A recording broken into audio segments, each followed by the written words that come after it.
Anfang means in the beginning. Am Anfang Griechisch. Am Anfang Griechisch का मतलब है in the beginning there was Griechisch language in Europe.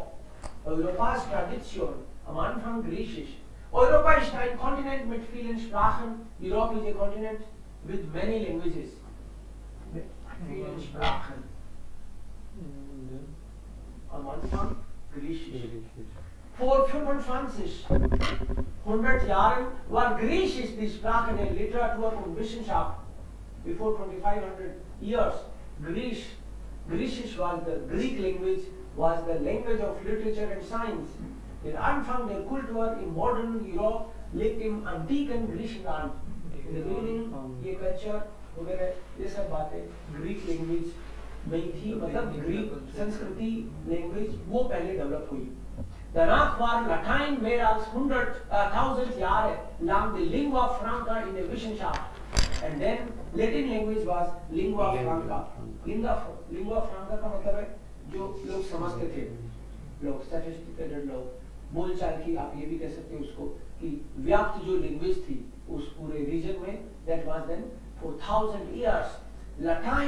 Latin का राज रहा, फिर पहले ग्रीक लैंग्वेज का राज रहा, फिर लैटिन का राज रहा कि कोई लैंग्वेज चलती है.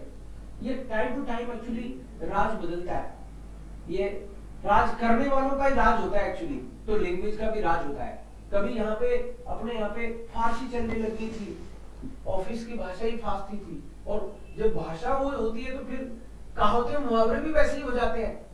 यहाँ बोलते थे हाथ कंगन को आरसी क्या, पढ़े लिखे को फारसी क्या.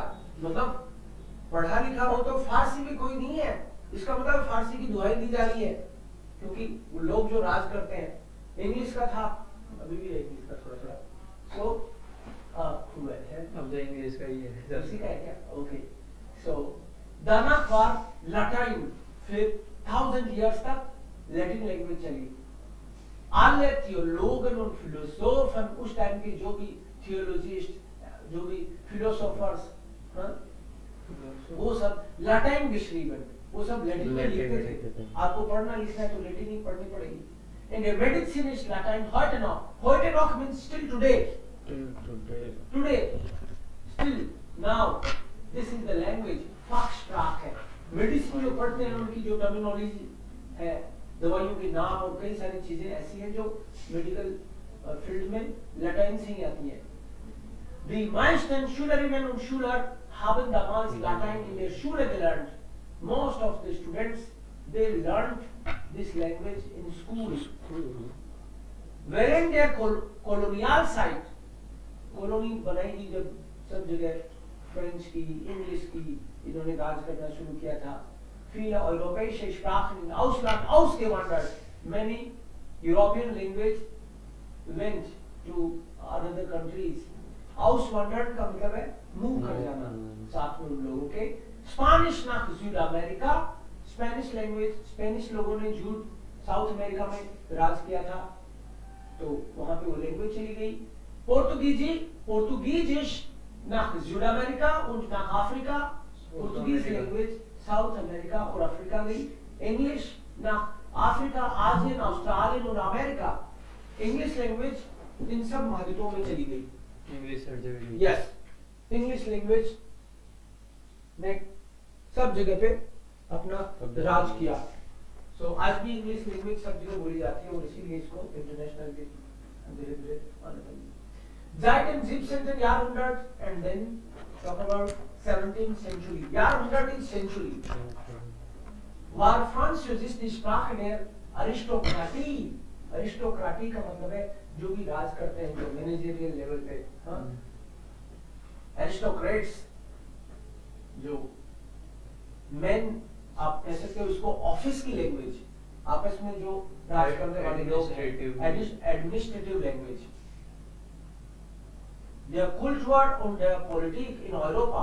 यूरोप में एडमिनिस्ट्रेशन की लैंग्वेज, कल्चर और पॉलिटिक्स की लैंग्वेज बन गई फ्रेंच 17th सेंचुरी से. Nicht Englisch, Französisch, nicht English. हम बात फ्रेंच की करते हैं, इंग्लिश मत समझ जाना. या nicht Englisch, war für die meisten Schüler in Europa mehr als 200 Jahre die erste Fremdsprache और अराउंड 200 years 200 सालों तक फ्रेंच को ही पहली लैंग्वेज के तौर पे सीखते थे कि खुद की आती है वो तो आती है, उसके अलावा French language heute ist Französisch and today French language eine offizielle Sprache heute noch मतलब noch eine heute ist Französisch noch eine offizielle Sprache in der EU French जो है आज भी ऑफिशियल लैंग्वेज है ईयू में यूरोपियन यूनियन में und neben Englisch die wichtigste Arbeitssprache der Europäischen Kommission European Commission in Brüssel European union का European commission है जो पूरे यूरोप जो है जैसे हमारी पार्लियामेंट है जर्मनी के ऐसे पार्लियामेंट है ऐसे यूरोपियन यूनियन की जो कंट्रीज हैं उनकी भी आपस में मिलके एक पार्लियामेंट है यूरोपियन यूनियन अलग-अलग कंट्री के भी एक पार्लियामेंट हो सकता है। हाँ उन्होंने बना रखा है जैसे डब्ल्यूए होता है। ठीक है कई कंट्रियों ने मिलके कहा कि हम सब एक ही हैं ऐसे करके तो राज तो अपना अपना करेंगे लेकिन कुछ मुद्दों पे हम लोग कैसे वर्ल्ड पॉलिटिक्स को अपने हिसाब से चलवाना है उसके लिए उन्होंने एक पार्लियामेंट बना रखी है खुद की यूरोप की पूरी यूरोप की मत समझ जाना यूरोप भी जो है वो अलग अलग चीजें हैं ये जैसे एक तो है यूरोप यूरोपा दूसरा है यूरोपियन यूनियन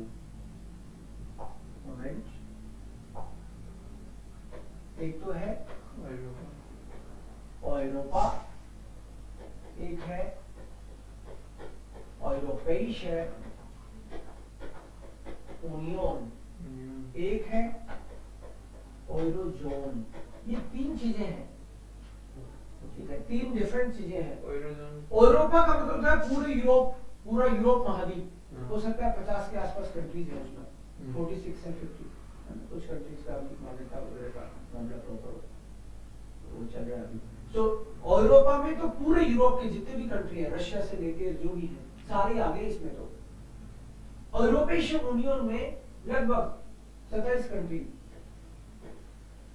है जिन्होंने मिलके पॉलिटिक्स और फाइनेंशियल बेनिफिट्स के लिए अपना एक संघ बनाया है और एग्रीमेंट साइन किया है कि हम मिलके काम करेंगे इंटरनेशनल लेवल पे ठीक है आपस में हमको एक दूसरे के पास आए तो वीजा की जरूरत है कि नहीं है बहुत सारी चीजें उनकी आपस में अंडरस्टैंडिंग के हिसाब से वो चलाते हैं उसके अलावा जब यूरोप पूरे वर्ल्ड का भी चलता है ना संगठन है यूएनओ वगैरह सुने आप संयुक्त राष्ट्र संघ वगैरह में अब इनके पास मान लो ये 27 वोट तो इनके पास है तो इनको 27 की तो चिंता नहीं है तो इनको फिर लोग चाहते हैं कि ये यूरोपियन यूनियन हमारे साथ हो जाए तो ये एक अलग बात है तो ये इसलिए साथ में रहते हैं है ना इंटरनेशनल पॉलिटिक्स को भी डाइल्यूट करना है सारे लोग एक साथ हैं तो भाई इसमें तो हमारे पास परचेजिंग पावर है हमारी बढ़िया तो लोग यूरोपियन यूनियन के साथ जुड़ना चाहते हैं इसलिए एंड यूरोजोन में वो कंट्रीज हैं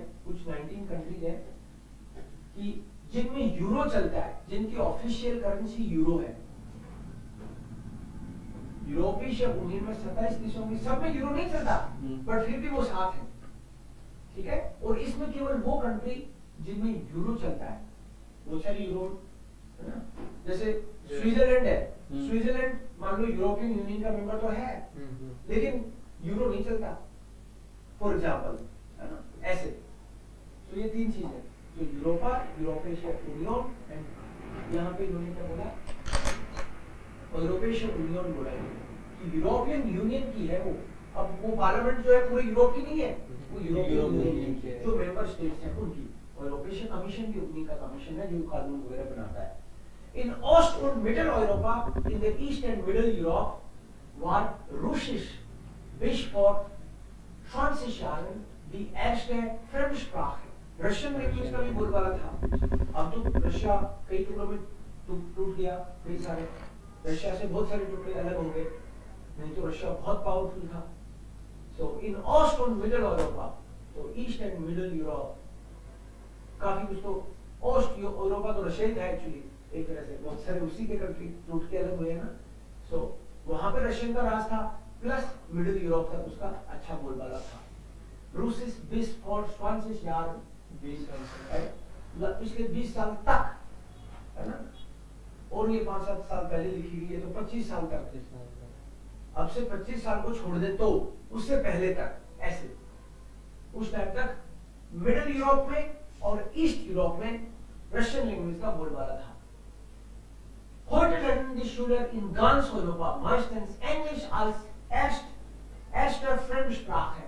Now पूरे यूरोप में इंग्लिश को पहली फॉरेन लैंग्वेज के तौर पे सीखते हैं लोग, ताकि पूरी दुनिया से उनका कम्युनिकेशन हो जाए ढंग से, क्योंकि सब लोग आजकल इंग्लिश सीखना चाहते हैं। So ganz meistens Englisch als erste Fremdsprache, als zweite Fremdsprache meistens Deutsch. ये कह रहे हैं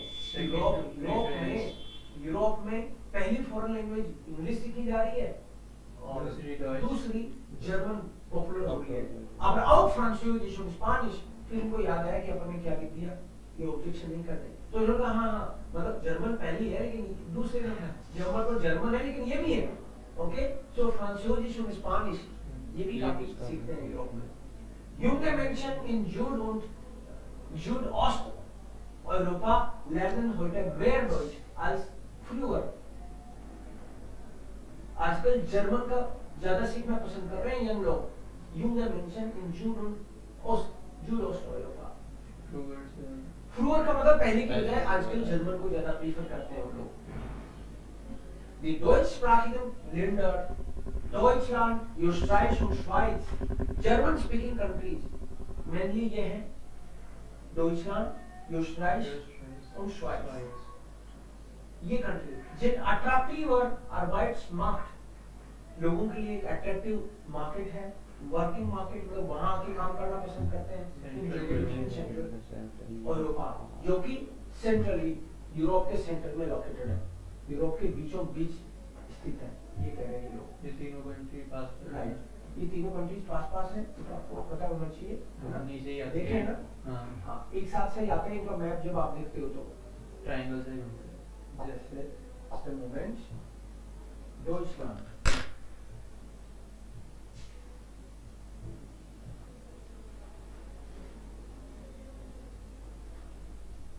ये जानना जरूरी है आपके लिए, कहाँ पे किस तरीके से यूरोप में कौन से कंट्रीज हैं। ये बेचैनी अपने आप ही होनी चाहिए आपके। ये चीजें मान लो कि मैं क्लास में नीचे बताने की बात नहीं है, ये आपको ये ये जो स्विट्जरलैंड यहाँ पे है, ये ऑस्ट्रिया है इधर ना, तो जनरली आपको ये साथ में दिखता है इस तरीके से। तो श्वाइट्स, यूस्ट्राइच और ये स्विट्जरलैंड और ऑस्ट्रिया के बीच में यहाँ एक छोटा सा और है, इटली तो इधर राइट। कौन सा? लाइechtenstein, लग्जमबर्ग तो इधर है, ये लग्जमबर्ग, बेल्जियम, नीदरलैंड, यहाँ पे एक लाइechtenstein है, छोटा सा कंट्री है, वो भी जर्मन स्पीकिंग कंट्री है। अब जर्मन स्पीकिंग होना ही है क्योंकि है इनके दो बीच में, ये दोनों तीनों बोल रहे हैं, ये तीनों ही बोल रहे हैं और इनके बीच में है, तो वो जर्मन है। बट वो कंट्री ज्यादा बड़ा नहीं है वैसे तो। कितनी पॉपुलेशन है उसकी? बहुत कम पॉपुलेशन है, अंदाजा लगाओ, छोटा सा ही, अंदाजा लगाओ कितनी होगी? 50,000 कितना? उसकी है 37,000 की पॉपुलेशन है। तो आपके गांव के कुछ किलोमीटर में ही है, मिलाई तो कुछ किलोमीटर में ही है। अब क्यों बना रखे हैं तो वो जाने, भाई है अगला का, ठीक है। तो इसके बारे में कहानी है कि एक बार गुस्से में आ गया था ये कंट्री एक्चुअली, और इधर फ्रांस है, तो इसने अपने सैनिकों को भिड़ गया फ्रांस से, लड़ने भेज दिए सारे, अपनी सेना को भेज दिया। सेना में मतलब 37,000 को नहीं, ये तो पॉपुलेशन है टोटल। तो 12 सैनिक थे उसके पास, 12 के 12 भेज दिए, तो सैनिक लौटे ही नहीं। तो बोले यार कैसे कौन संभाले अपनी जनता को, तो पता चला कि उनको पकड़ लिया, सबको ही पकड़ लिया। क्या? हाँ सबको ही पकड़ लिया। तो फिर काफी मिन्नतें करी कि गलती हुई हमसे, है ना, फिर आगे से देखेंगे। अगर ऐसी नहीं होगी आगे से, तो फिर उन्होंने वापस 13 भेज दिए वहां से, बोले वो एक एक्स्ट्रा आगे बोले जरूरत पड़ेगी तुमको इसमें रखो। तो ये बढ़ाओ पहले। हाँ। तो लाइसेंस्टाइन, और इसको दाखिल बोलते हैं, इसका नाम दाखिल, जर्मन स्पीकिंग वर्ल्ड को दाखिल बोलते हैं। दाखिल, D stands for Deutschland, R stands for Österreich, CH जो है वो स्विट्जरलैंड के लिए, और L है लाइechtenstein, लिechtenstein, छोटा वाला जो है ये। सो दाखिल लेंडर, ये इंग्लिश में है ये। दाखिल लेंडर। तो आपको इस तरह की इंफॉर्मेशन निकालनी चाहिए। यूरोप में किस तरह की कंट्रीज हैं, यूरोप में जर्मन कहाँ चलती है, मेनली 7 देशों की ऑफिशियल लैंग्वेज जर्मन है ना, वो कौन से कंट्रीज हैं, आसपास के होंगे, है ये देखना है आपको। यूरोप में जर्मनी का क्या बोलबाला है, जर्मन कंपनियां इंडिया में कितनी है, उनमें से भी जर्मन लैंग्वेज की रिक्वायरमेंट किस किस को रहती है, ये चीजें आप अपने आप खाली टाइम में किया करो। ये आजकल तो वीडियो पे सब अवेलेबल रहता है ना नेट पे, ये रिसर्च करा करो, बाकी बैठे रहते हो ना फेसबुक वगैरह पे, उसकी बजाय ये चीज करोगे तो फायदे में रहोगे। फिर क्या होता है कि कई सारे लोग लैंग्वेज सीखते हैं ना, उसके बाद में भी मान लो 2 लोगों ने एकदम बराबर अच्छे लेवल की जर्मन सीखी है, दोनों ने B1 भी किया, लगभग मार्क्स भी बराबर, बोलते भी बढ़िया ही है, पर उसके बावजूद भी एक जने की 25,000 की जॉब लगती है और एक जने की 45,000 की जॉब लगती है। ये फर्क कैसे होता है? लैंग्वेज भी बराबर ही आती है, इंटरव्यू भी बढ़िया, क्योंकि जिसकी 45,000 की जॉब थी ना लगी है, उससे पूछा कैसे, बोला मैंने रिसर्च किया, मुझे पता चल गया कि उस कंपनी में जॉब है, और दूसरा तो बैठा है बस, कोई बताएगा तो मैं जॉब के लिए अप्लाई करूंगा, अरे कौन बताएगा, समझ रहे हो आप? तो ये आपका एटीट्यूड रहना चाहिए, खुद थोड़ा थोड़ा जानना कि कौन कौन सी कंपनी है, कोई कंपनी जयपुर में भी है क्या, या फिर जहां जहां पे आप ठीक है काम करना चाहते हो वहां पे है क्या, जहां के आप हो उसके आसपास है क्या, ये कोई बताने नहीं आएगा। कंपनी इंटरव्यू यहाँ लेने आएगी ये जरूरी नहीं है, आपको पता रहेगा कि अरे ये 40 कंपनियां तो बहुत जर्मन स्पीकर्स की डिमांड रखती है, तो आपको पता रहेगा, कंपनी तो उनके रिज्यूमे भेज दोगे, कंपनी में वैकेंसी नहीं है तो भी भेज दिया, मान लो आपने, पता चला थी वैकेंसी, तो ऐसे करके ये चीज आपको खुद करनी पड़ती है। इसका नाम क्या था लास्ट वाली छोटी वाली सिटी का? लाइंस लिechtenstein ओके। सो स्पेलिंग में आई और ई आई का फर्क रहेगा इंग्लिश और जर्मन में। Jetzt haben wir Englisch Hilfe oder Problem. English hilft beim Deutsch lernen. English helps you in learning German. English hilft beim Deutsch lernen. लोगों का अपना अपना ओपिनियन है, कुछ लोग इंग्लिश के फेवर में, कुछ लोग कहते हैं इंग्लिश तो ठीक नहीं है, डिस्टर्ब करती है, खराब करती है दूसरी लैंग्वेजेस को। तो ऐसे करके लोगों की अपनी अपनी ओपिनियन है। प्रो कॉन्ट्रा, प्रो कॉन्ट्रा का मतलब है कोई बंदा उसके फेवर में है और कॉन्ट्रा अगेंस्ट में है।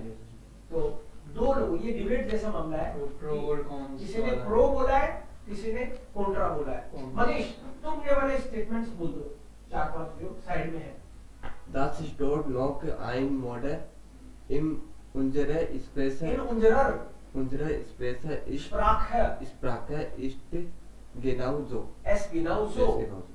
So, das ist doch nur eine Mode. मतलब nowadays it's fashion. Mode मतलब fashion. इंग्लिश बोलना फैशन हो गया आजकल। In unserer Sprache ist es auch so. हमारी लैंग्वेज में भी ऐसे ही हो रहा है, मतलब उसमें भी लोग मिला के इंग्लिश बोलते हैं, हिंदी बोलते हैं तो इंग्लिश बीच में यूज करते हैं, इंग्लिश के वर्ड बीच में। राइट। सो अब मैंने बोला हिंदी बोलते हैं तो उसमें भी इंग्लिश बोलते हैं, तो उसमें भी इंग्लिश वर्ड आया ना, अंग्रेजी बोलते हैं नहीं बोला मैंने, तो इसका मतलब लोग मिक्स करके बोल रहे हैं। Okay, English hilft blind Deutsch lernen. English hilft beim Deutsch lernen. English helps you while learning German. Deutsch lernen. Ich habe Suresh Suresh नहीं है ये, Suresh Suresh. Ich habe Suresh Suresh नहीं है, Suresh सुरेश तो नहीं है ये, Suresh zuerst. zuerst. Yes.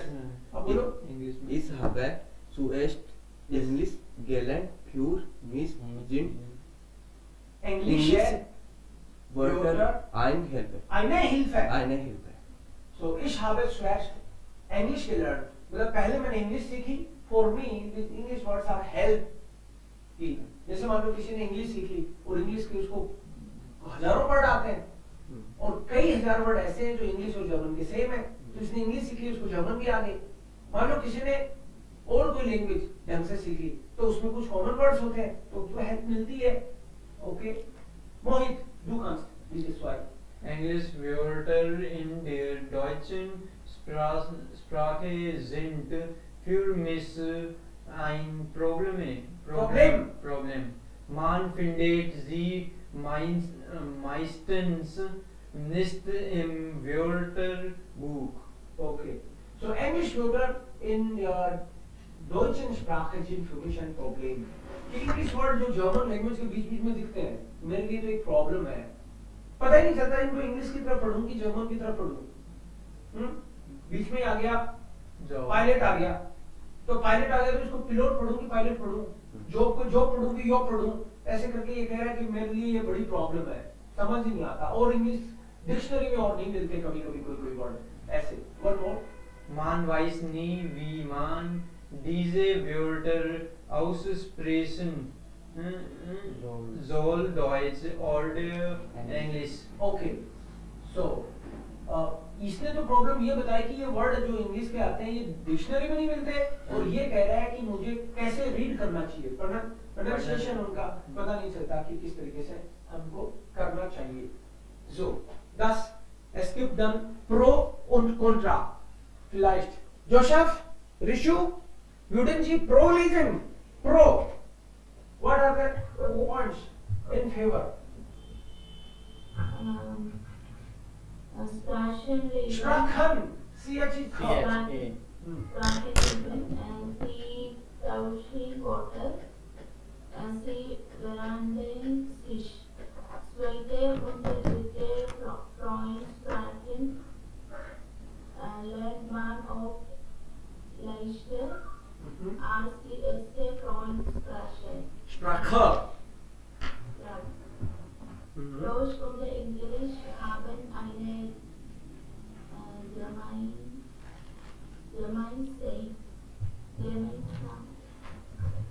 Gemeinsame. Geschichte und viele gemeinsame Worte. Viele neue Worte aus der Technik und aus den Medien kommen aus der englischen Sprache und sind jetzt international.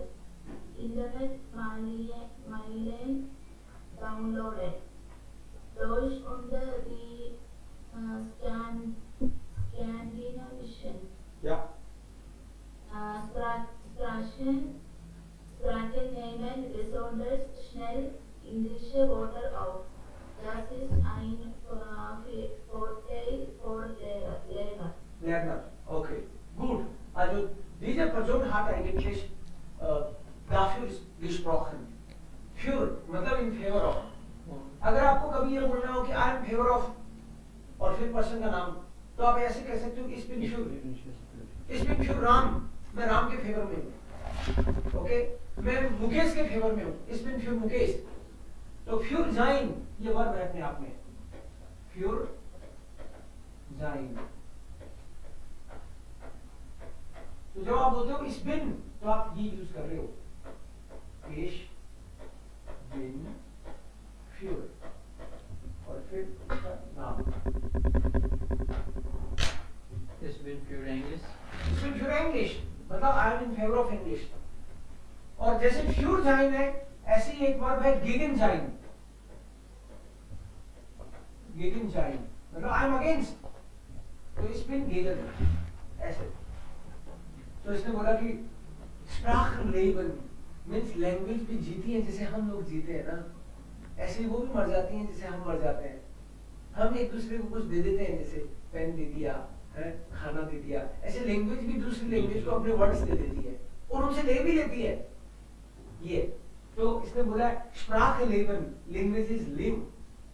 Sie tauschen Wörter, they exchange words. English word ने कुछ word ले लिए हिंदी के, लाठी अब आपको English में भी मिलता है उसकी डिक्शनरी में, धोती आपको उसमें भी मिलता है, मतलब इंग्लिश वालों ने कुछ वर्ड ले लिए, ऐसे ही हमने इंग्लिश के बहुत सारे वर्ड ले लिए, रेल, कंप्यूटर, ऐसे ही ले लिया, हम उसको अपना तो नहीं बनाते हैं, अब कोई ढूंढ के ला दे नहीं बनाते हैं, उसको बोलता कोई नहीं है ना। सो अगर कुछ ऐसे है जो इंटरनेशनली चलते हैं वही हम लोग यूज करते हैं। सो Sprachen leben, languages live. Sie tauschen Wörter, they exchange words. Sie verändern sich. वो अपने आप को चेंज भी करती रहती है। लैंग्वेज में कुछ वर्ड्स ऐसे हैं जो पहले बोलते थे आप लोग यूज नहीं करते, उसकी जगह नया वर्ड यूज करते हैं, तो ऐसे वो चेंज भी करती जाती है अपने आप को। Zweite und dritte Fremdsprachen lernt man oft leichter als die erste Fremdsprache. Means अगर आपने एक फॉरेन लैंग्वेज सीखी तो दूसरी तीसरी फॉरेन लैंग्वेज आप जब सीखोगे तो इतना जोर नहीं आएगा। सर ये ज़्वाइटे और ब्राइटे मतलब दूसरी तीसरी? हाँ, स्वाइटे और ड्रिटे। अगर नौ आ जाते तो मतलब नॉइटे? नॉइंटे। नॉइंटे। ये एक्चुअली जो काउंटिंग है, काउंटिंग जो है ना, एक तो हम लोग सीखते हैं 1 2 3 4 5 6 7 8 9 10, एक तो ये काउंटिंग है। दूसरी रैंकिंग वाली काउंटिंग, ऑर्डिनल बोलते हैं इसको। सो जैसे first, second, third, fourth, fifth, sixth, seventh, eighth, ninth, 21st century चल रही है तो 21st ये रैंकिंग वाली काउंटिंग है। ये एस्ट है, स्वाइट है, ड्रिट है, ऐसे करके, तो ऐसे ये ड्रिट है। ये एक्चुअली ज्यादा इसमें चक्कर नहीं है, केवल एस्ट है आप लर्न कर लो, ड्रिट है लर्न कर लो और जिप्ट है लर्न कर लो, ये और इसके अलावा सिक्स्थ है, ऐसे। बाकी में तो केवल ई और टी लग जाता है, बस टी लगता है बस। जैसे मान लो कोई बोले एट्थ, उसमें तो पहले से टी है तो आक्ट है। कोई बोले टेंथ, सेंट है, मतलब सेंट तो आपको पता ही है, आपको टी और लगाना है बस, सेंट है, बस इतना से लर्न करना है। सो स्वाइटे und dritte, second and third language आप फॉरेन लैंग्वेज सीखते हो तो इजी सीखते हो बजाय फर्स्ट फॉरेन लैंग्वेज के। Deutsch und Englisch haben gemeinsame Geschichte und viele gemeinsame Wörter. English and German have same history, same words, many words they share. viele neue Wörter aus Technik und Medien. Media और technology के बहुत सारे word आजकल इसमें आ गए हैं, German language में भी आ गए हैं, ऐसे के ऐसे ही आ गए हैं लगभग, जैसे वो इंटरनेशनल हो गए, सभी लैंग्वेज में है एक्चुअली वो। जैसे इंटरनेट हम भी उसकी देवनागरी में लिख देते हैं, बाकी बोलते हैं इंटरनेट ही है हिंदी में भी, है ना। सो इंटरनेट, मेलन, मेल को मेलन, डाउनलोड को डाउनलोडन, ऐसे करके ये कह रहे हैं कि बहुत सारे वर्ड ऑब्जर्व कर रही है language as it is. Deutsch und Scandinavian countries वो होते हैं जैसे फिनलैंड, स्वीडन, है ना, ये वाले डेनमार्क, ये वाले वो कंट्रीज हैं, उनको स्कैंडिनेवियन कंट्रीज बोलते हैं। तो ये बोल रहे हैं इंग्लिश और जर्मन और स्कैंडिनेवियन जो लैंग्वेजेस हैं इनकी, स्वीडिश वगैरह, ये लैंग्वेज इंग्लिश वर्ड को इजीली अडॉप्ट कर लेती है, फ्रेंच और दूसरी लैंग्वेज नहीं करती easily. Okay, English auf das ist Vorteil für Lerner and it is a benefit, it's a positive point for learner, easily benefit मिलता है इसका। रोहित, विष्णु दा active? Okay. Ja, sir. Willst du lesen oder geht es dir gut? Ja, sir, I'm good. Okay, done. Jamal, Schluss mit Denglisch. बंद करो ये mix मिला के बोलना, इंग्लिश और जर्मन को मिला के बंद करो, ये कह रहा है बंदा जो नेगेटिव बोल रहा है। Yes, sir. असिस्टेंट मोड है, Assistant order. पूछ रहे हो क्या? तो यहाँ से यूज करना हाँ, है? यहाँ से I know. राइट। देखो तुमने बोला असिस्टेंट मोड है, तो इससे Yes, sir. आप किस तरीके से बोल रहे हो उससे भी पता चलता है कि ये क्वेश्चन है कि नहीं। तो एस इस्ट आइनर मोड है, ये तो हो गया एक स्टेटमेंट, असिस्टेंट मोड है तो ये क्वेश्चन हो गया। ओके, सो एस इस्ट आइनर मोड है। नॉर्मली तो वर्ब को पहले लाके क्वेश्चन बनाते हैं, लेकिन स्टेटमेंट को भी आप टोन से क्वेश्चन बना सकते हो। यस, खाना खाया? खाना खाया? हाँ, या very short. Okay, sir. Assistant order. Mode है नहीं, मोड है। Okay, Order. Viele sagen, es ist eine Katastrophe für die Sprache. Überall in Deutschland, Oststadt und in der Schließlich findet man englische Wörter. Die Werbung liegen sie aber warum mit einem Toilette im Bahnhof Meckenheim Heißen. und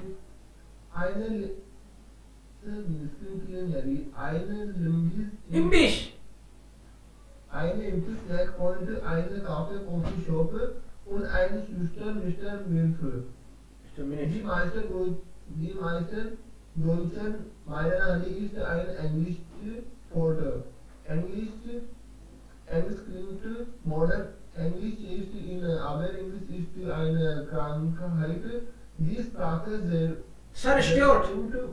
zerstört andere Sprachen. Okay क्लार तो इस बंदे ने उसके against बोला है assist eine mood है ये तो फैशन हो गया आजकल जैसे मान लो कोई क्रिटिसाइज करे ये तो फैशन हो गया बात बात में इंग्लिश बोलना फील है जादू एसिस्ट है कैटास्ट्रोफ है खुद के मन की बात दूसरों का नाम लेके बोल रहा है बहुत सारे लोग कहते हैं ये तो एकदम बकवास कैटास्ट्रोफ है तो बहुत ही बड़ी प्रॉब्लम है ये für die Sprache. Überall in Deutschland, Österreich und in der Schweiz findet man englische Wörter. हर जगह इंग्लिश के वर्ड दिखते हैं आजकल. Die Werbung lebt जी. Werbung का मतलब है एडवर्टाइजमेंट्स, एडवर्टाइजमेंट कंपनियां, एडवर्टाइजमेंट इंग्लिश के वर्ड्स को पसंद करता है. मतलब उनका तो पर्पज सोल होता है ना. इंग्लिश के वर्ड इस तरह से यूज करते हैं ताकि सब लोग समझ जाए. एडवर्टाइजमेंट सबके काम का हो जाए. वही एडवर्टाइजमेंट पूरे यूरोप में घुमा सके हम लोग. अलग अलग हर कंट्री के लिए नहीं बनाना पड़े तो इस टाइप के वर्ड यूज करते हैं. सो warum muss eine Toilette im Bahnhof Mecklin-Heißen? Toilet का नाम मैकलिन बना दिया. क्या तमाशा है ये? ein Imbiss Snack Point. Imbiss का मतलब होता है फास्ट फूड जर्मन में. तो आप उसकी जगह स्नैक पॉइंट लिखने लग गए. ein cafe coffee shop. Cafe ठीक नहीं है क्या? आजकल सब जगह कॉफी शॉप लगा दिया. und ein Schuster mister mini. जूता पॉलिश करने वाले को मिस्टर मिनी बोलते हो. ये हरकत ठीक नहीं है. Die meisten Deutschen meinen Handy ist ein englisches Wort. and ज्यादातर जर्मन्स कहते हैं कि हैंडी जो है मोबाइल हैंडी ये भी इंग्लिश का वर्ड है ऐसे बोलते हैं. English Clint modern. इंग्लिश जो है ऐसा मानते हैं कि इंग्लिश बोलता है वो आदमी थोड़ा मॉडर्न है. English is in it is in trend aber English ist eine Krankheit. ये एक डिजीज है बीमारी है. बहुत गुस्से में आदमी तो die Sprache zerstört andere Sprachen. ये लैंग्वेज बाकी लैंग्वेजेस को बर्बाद कर रही है. काफी नाराज बर्बाद करना सर सरस्टोरन कंप्लीटली डिस्ट्रॉय करना सरस्टोरन है. दूसरी लैंग्वेजेस की पहचान डिस्टर्ब कर रही है या डिस्टर्ब कर रही है. अब रीडिंग के टाइम पे एक चीज ध्यान रखा करो आप. वी को एफ पढ़ देते हैं. नहीं वी को एफ पढ़ देते हैं वो तो एक बात है ही. बाकी जैसे मान लो Sprachenleben कहाँ पे रुके कहाँ पे नहीं रुके है ना वो वाली बात. Sprachenleben लैंग्वेजेस जीती हैं. जी tauschen Wörter जी verändern sich. अब यहाँ पे सेंटेंस खत्म हो रहा है तो आप सांस लो. आप कोई ऐसे बोल दे जी verändern sich zweite तो थोड़ी काम चलेगा है ना. zweite und dritte अब und लग गया तो इन दोनों को एक साथ पढ़ना है. zweite und dritte Fremdsprache ये और ये. अब ये dritte का अपने आप में कोई मीनिंग है क्या? dritte का अपने आप में कोई मीनिंग नहीं है. इसके आगे तो कोई बात है तभी तो है. जैसे मान लो मैं बोलूं mein Bruder. अगर मैं माइन बोल के रुक जाऊं और फिर ब्रूडर बोलूं तो इसका कोई सेंस नहीं है क्योंकि माइन का अपने आप में कोई एग्जिस्टेंस ही नहीं है. तो जब भी आर्टिकल कहीं भी दिखे आपको तो वो वर्ड और आर्टिकल दोनों को साथ में पढ़ो. mein Bruder kommt तो mein Bruder तो साथ ही बोलना पड़ेगा. ऐसे थोड़ी है इसके बाद में गैप ले लो आप. जब भी कोई प्रीपोजिशन आ जाए तो जैसे मान लो मैं बोलूं इस फारे मिट im Auto, तो मिट के बाद में सांस ले सकता है क्या आदमी? प्रीपोजिशन के बाद में जो आएगा वो तो साथ ही पढ़ा जाएगा। श्योर है मिड एंड आउट मिट im Auto पहले ले सकते हैं। मतलब मैं आपको ये कह रहा हूं कि इस मिट का अपने आप में कोई एग्जिस्टेंस नहीं है, इसका कोई मतलब नहीं है, केवल आप मिट बोलते हो तो। बाई कार ही तो बोलोगे ना, तो बाई कार एक साथ पढ़ना पड़ेगा, तो मिड im Auto को एक साथ पढ़ो। आर्टिकल आ गया तो आर्टिकल के बाद में जो भी नाउन आ रहा है उसको एक साथ पढ़ दो, और ऊंट आ गया तो उसके आगे वाले को भी साथ पढ़ना पड़ेगा। तो यहाँ पे Zweite und dritte Fremdsprachen, ये एक साथ पढ़ना पड़ेगा आपको। Lernt man oft leichter als die erste Fremdsprache। Deutsch und English अब ये एक साथ पढ़ने पड़ेंगे, क्योंकि ये जर्मन अकेला नहीं है ना। जैसे मैं बोलूं मैं और मेरे पापा, तो मैं और मेरे पापा ये दोनों मिला के सब्जेक्ट है, तो दोनों को साथ पढ़ने की कोशिश करो ऐसे। Deutsch und English haben eine gemeinsame Geschichte und viele gemeinsame Wörter। या तो दोनों को साथ पढ़ दो, या फिर इतना एक साथ पढ़ दो, वो एक साथ पढ़ दो ऐसे। अगर मान लो und के बाद में feel है, feel का अपने आप में कोई एग्जिस्टेंस नहीं है, इसके आगे कुछ तो आएगा, तो feel है gemeinsame Wörter। अब gemeinsame भी नहीं रुक सकते, क्योंकि बात तो Wörter की हो रही है। ठीक है अंतेश, प्राची, ऐसे पढ़ने में इस चीज का ध्यान रखना है हमको। Deutsch oder Englisch? Klar. So wird dann über Fremdsprachen I love gesprochen. Alles klar. Are we